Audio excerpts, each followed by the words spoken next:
Halo adik-adik semua, kembali lagi di channel Guru Kelas. Kita masih membahas dan belajar bab 1, mari kenali hewan di sekitar kita, pelajaran IPAS kelas 3 kurikulum Merdeka. Topik C, mengapa hewan memiliki bentuk tubuh yang berbeda-beda? Kita mulai dari pertanyaan esensial. Yang pertama, apakah tubuh setiap hewan sama?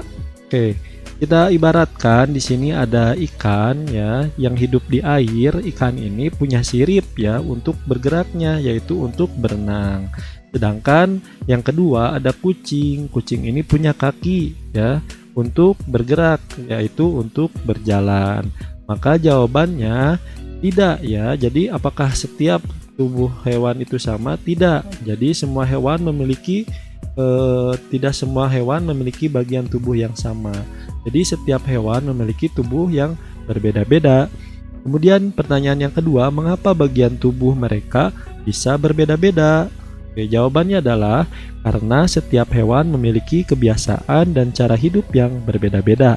Kemudian pertanyaan yang ketiga, apa hubungan bagian tubuh hewan dengan tempat tinggal, kebiasaan, makanan, dan cara bergerak?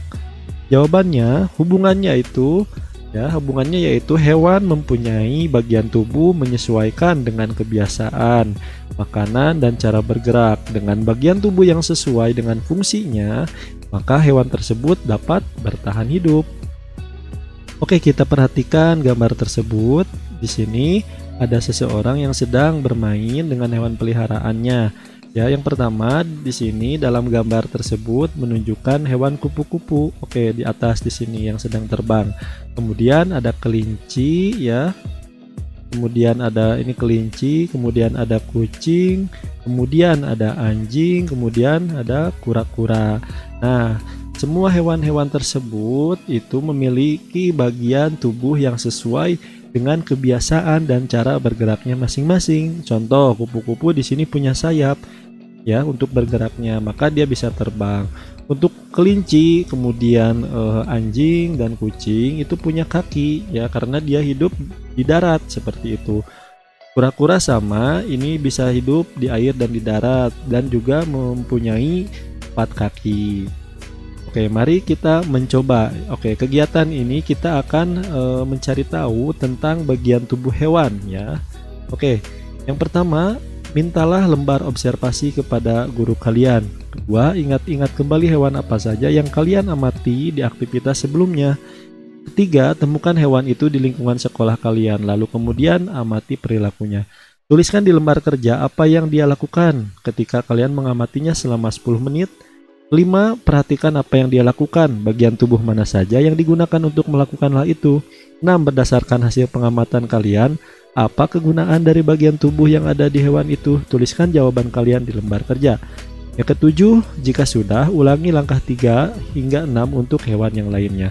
Setelah selesai melakukan pengamatan, kembalilah ke kelas untuk berdiskusi bersama teman-teman dan guru kalian. Oke, jadi kita mencoba untuk mencari hewan dan menuliskan apa saja perilaku, kegiatan, kebiasaannya. Oke, kita amati satu hewan. Di sini ada kucing. Di mana ya kita perhatikan apa yang dia lakukan, bagian tubuh mana saja yang digunakan untuk melakukan hal itu. Oke, yang pertama di sini kucing sedang berlari kemudian melompat ya dan melompat. Nah, bagian tubuh kaki itu yang digunakan untuk berlari dan melompat ya. Jadi kegunaan kaki ini adalah untuk alat gerak ya, berlari dan melompat. Kemudian, berdasarkan hasil pengamatan kalian, apa kegunaan dari bagian tubuh yang ada di hewan itu? Tuliskan jawaban kalian di lembar kerja.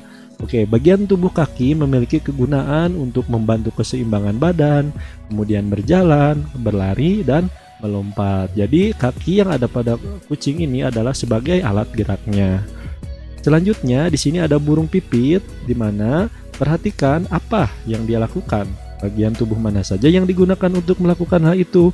Jawabannya adalah burung sedang terbang. Ya, ini sedang terbang. Nah, bagian tubuh yang digunakan adalah sayap dan ekornya. Kemudian, berdasarkan hasil pengamatan kalian, apa kegunaan dari bagian tubuh yang ada di hewan itu? Tuliskan jawaban di lembar kerja. Oke, jawabannya adalah bagian tubuh sayap memiliki kegunaan untuk membantu burung terbang dan mengatur keseimbangan saat ada di udara ya. Ekor juga sama, ini untuk membantu keseimbangan pada saat burung terbang. Oke, kita masuk ke kegiatan mari refleksikan. Pertanyaan pertama, hal menarik atau hal baru apa yang kalian dapatkan di topik ini? Jawabannya, pada topik ini hal yang menarik adalah mengetahui bagian-bagian tubuh hewan yang berbeda-beda dan memiliki fungsinya masing-masing. Pertanyaan nomor 2, apakah hubungan atau apa hubungan bentuk tubuh hewan dengan makanannya? Oke, jawabannya, bentuk tubuh hewan itu menyesuaikan dengan makanan hewan tersebut dan cara memperoleh makanannya untuk dapat bertahan hidup. Oke, pertanyaan ketiga, apa hubungan bentuk tubuh hewan dengan tempat tinggalnya? Bentuk tubuh hewan menyesuaikan dengan lingkungan tempat hidup mereka atau habitatnya seperti di darat, air, ataupun air dan darat. Pertanyaan 4, apa hubungan bentuk tubuh hewan dengan cara bergeraknya? Jawabannya, bentuk tubuh hewan memiliki hubungan dengan cara bergeraknya karena hewan menyesuaikan cara geraknya untuk mencari makan, menghindari pemangsa, dan bertahan hidup di lingkungannya. Inilah jawaban dari kegiatan mari refleksikan. Oke, kita masuk ke kegiatan belajar lebih lanjut. Oke, beda karena fungsi. Tahukah kalian ternyata setiap bagian tubuh hewan diciptakan dengan keunikan masing-masing. Meskipun bagian tubuhnya terlihat sama, tapi fungsi dan bentuknya berbeda. Contohnya seperti kaki kucing dan kaki anjing. Jika kalian perhatikan, sekilas bentuknya sangat mirip. Ya, sama-sama memiliki kuku, sama-sama ada tulang dan ototnya. Oke, kita juga dapat informasi atau pengetahuan mengenai kosakata baru nih. Apa sih fungsi itu? Fungsi adalah kegunaan dari suatu hal. Contoh, kaki pada kucing berfungsi atau kegunaannya adalah untuk berjalan, untuk melompat, atau sebagai alat gerak. Kemudian kaki itu apa? Kaki itu adalah bagian tubuh hewan yang digunakan untuk berjalan. Kita lanjut. Di sini ada beberapa gambar. Ini ada kuku kucing, kemudian telinga kucing, moncong kucing. Kemudian di sini ada kuku anjing, telinga anjing, dan moncong anjing. Meskipun namanya sama, ada kuku tapi bentuknya berbeda. Kemudian telinga kucing juga bentuknya berbeda dengan telinga anjing. Kemudian moncong kucing juga sama ya, berbeda dengan yang namanya moncong anjing. Nah, di sini kita dapat informasi mengenai kosakata baru bahwa kuku itu adalah bagian ujung tangan atau kaki. Nah, ini ya. Yang ini kuku semua. Jadi setiap kucing dan anjing memiliki kuku panjang-panjang dan tajam, terbentuk dari zat tanduk. Nah, pada ayam, kucing, harimau dan sebagainya itu disebut dengan cakar. Kucing dibekali kemampuan untuk memanjat dan memiliki gerak yang lincah. Oleh karena itu, kuku kucing tajam dan melengkung agar bisa mencengkram pohon atau benda lain sehingga mudah untuk memanjat. Berbeda dengan anjing yang memang tidak bisa memanjat, kukunya hanya digunakan untuk membantu berlari dan membuat gerakan berbelok. Pada umumnya, anjing lebih berat dibandingkan kucing. Kukunya lebih besar agar lebih punya daya topang atau mampu menompang tubuhnya dengan baik. Nah, ini berbagai bentuk paruh burung dengan jenis makanannya ya.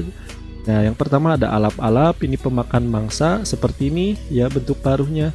Ada walet, ini pemakan serangga dalam keadaan terbang seperti ini ya bentuk paruhnya. Ada beo, ini pemakan buah serangga dan ulat. Ada bangau, ini pemakan ikan. Kemudian binglis, ini adalah pemakan butir-butiran. Kemudian ada burung cici, pemakan serangga. Kemudian ada burung puyuh, pemakan butir-butiran dan ulat. Ada burung pauk, ini pemakan keong. Pelatuk itu memakan serangga kayu. Kemudian burung rangkong, ini pemakan buah. Itik pemakan tumbuh-tumbuhan dan binatang kecil di air. Dan burung bluewok ini pemakan ikan dan binatang kecil yang hidup dalam lumpur. Nah, itulah berbagai jenis ya paruh burung berdasarkan fungsi dan kegunaannya. Selanjutnya, bagian tubuh hewan itu dipengaruhi oleh faktor yang pertama, cara makannya, kemudian yang kedua, cara bergeraknya, yang ketiga, cara mendapatkan makanan, dan terakhir adalah cara beraktivitas sehari-hari. Jenis makanan hewan. Oke, yang pertama ada herbivora. Apa sih herbivora itu? Herbivora itu adalah hewan-hewan yang memakan tanaman. Bentuk gigi mereka rata dan tidak memiliki taring. Contoh hewannya ya, yang termasuk jenis herbivora, yang pertama ada kelinci, kemudian sapi, dan ada kambing. Selanjutnya, karnivora. Karnivora adalah hewan-hewan yang memakan daging atau hewan lainnya. Memiliki gigi taring yang berfungsi untuk mengoyak daging yang mereka makan. Contoh hewan yang termasuk ke dalam jenis karnivora itu adalah kucing, ini sedang makan daging ikan, kemudian ada harimau, kemudian ada singa. Kemudian yang ketiga ada omnivora. Apa sih omnivora itu? Omnivora adalah hewan-hewan yang memakan tumbuhan maupun hewan lainnya. Jadi bisa makan tumbuhan, tanaman, atau hewan. Nah, contohnya adalah tikus dan rubah. Selanjutnya kita masuk ke kegiatan memilih tantangan. Pertanyaan pertama, apakah kalian masih ingin mengetahui lebih lanjut atau lebih jauh mengenai perbedaan tubuh hewan? Ya, masih ingin mengetahui lebih jauh mengenai perbedaan tubuh hewan. Yang kedua, bagaimana kalau kalian mengamati hewan yang ada di sekitar rumah? Oke. Jawabannya mengamati dengan pergi ke tempat hewan tersebut hidup dan melihat ciri-ciri dan perbedaan dari tubuh hewan tersebut. Kemudian yang ketiga, untuk melakukan tantangan ini mintalah lembar kerja tambahan pada guru kalian. Oke, untuk lembar kerja kalian bisa gunakan tabel ini. Kita cari hewan. Ya, nama hewannya yang pertama ada kucing. Apa sih ciri-ciri tubuhnya? Yang pertama memiliki 4 kaki, memiliki ekor, kemudian memiliki rambut di tubuhnya, memiliki mata, telinga, dan hidung. Habitatnya di mana atau tempat hidupnya? Di darat. Jenis makanannya apa? Karnivora, yaitu ikan dan daging. Kebiasaannya apa saja? Berjalan, melompat, dan memanjang. Sedangkan burung pipit, ciri-ciri tubuhnya memiliki sayap, bisa terbang, memiliki kaki, dan memiliki yang namanya bulu. Habitatnya itu adalah di udara. Jenis makanannya adalah herbivora, yaitu biji-bijian. Kebiasaannya terbang dan hinggap di pohon. Kemudian hewan yang ketiga adalah ikan mas. Ciri-cirinya adalah memiliki sirip, memiliki mata, memiliki insang, dan bisa berenang. Nah, habitatnya adalah di air. Jenis makanannya adalah omnivora, yaitu cacing, plankton, lumut, dan tanaman air. Kebiasaannya adalah berenang. Oke, sekian yang dapat disampaikan. Semoga bermanfaat. Sampai jumpa di video yang lainnya.